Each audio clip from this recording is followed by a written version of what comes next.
Our executive skill for today is organization, which is a big one. And it's hard. A lot of people don't naturally know how to organize things. So, especially children, they need a lot of support around how to get their stuff organized.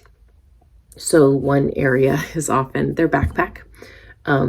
So if you look in your child's backpack and there's lots of like paper squished in there and they can't find the homework that's been passed out, or they lose things, they don't get it back to the teacher, you might want to really investigate what the backpack looks like.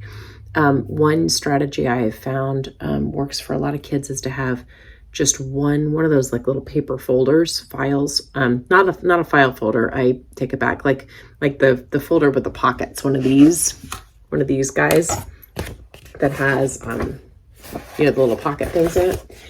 And what I find is if they have just one in their backpack, and that's for everything that gets passed from the teacher hands out or things they need to bring back to school, they can keep it all in that one folder. And that folder itself might get really messy, but at least they know if it was passed out to me, that's where I put it.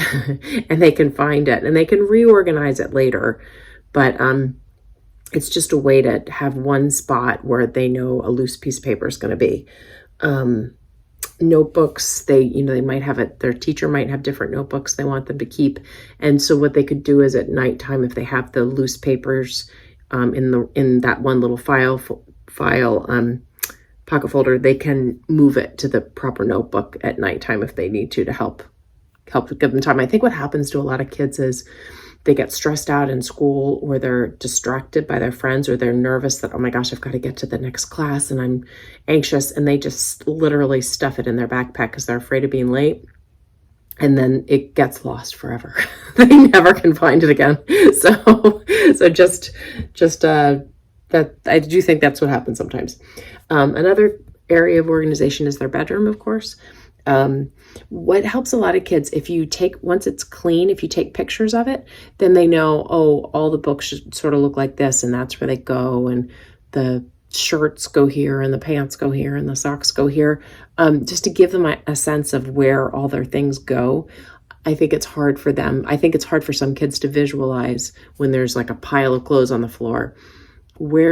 If once I fold these, where do I even put them, and how do I do that, and what does it look like to fold it? And you might need to give them all those steps to help them with that stuff. And for other belongings, like around the house, you could have like baskets for shoes and hooks for jackets. You might want to label them with, put your jacket here or whatever. One webinar I listened to, the man suggested geography of baskets. So in other words, if your child always comes in and dumps their backpack in the same spot, or always dumps their jacket in the same spot, or their shoes, or whatever it is, put the basket there. Like if they always drop their backpack in the kitchen, maybe put a little basket or a little hook in the kitchen for their backpack and say, great, this is where your backpack goes then. And just be okay with where they keep it. And just make it work for you so that it doesn't, you're not tripping over their backpack constantly. There are also these little sticky tile things you can get, and they're not cheap. So you're not going to want to use it for everything, but you can stick it on things, and it's almost like a little GPS. You can then have a little app on your phone that tells you, so like things that are really important. So maybe your child's computer or a phone, or their wallet, or whatever it is that they seem to be losing a lot that has high value that you want to really keep it safe. You can put these little tiles on it, and then at least you can figure out where it is. They do, I think they do run out of batteries after a while, but it's just a good way to, for certain items, or, for a lot of adults, I know use it for keys, their keys. They always lose their keys. So they just put it on their keys, and then they don't lose their keys anymore. They can at least look on their phone. As long as they don't lose their phone, they can find where it is. If they lose their phone, they're kind of in trouble.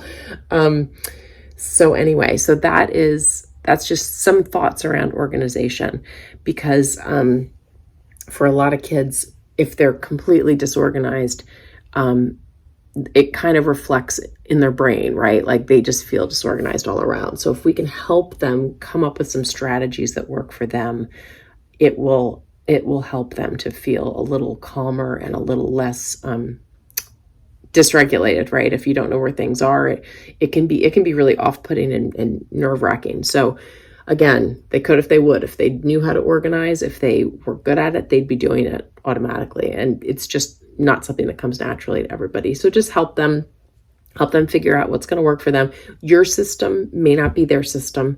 So instead of saying, this is the system you're going to use, get curious with them and say, hey, what's going to work for you? And try different things, experiment, like treat it like a scientist, right? Like, let's try this week and see if it works. And if it doesn't work, we'll try something different and keep trying new things to see what is really going to stick for them. Okay. Good luck.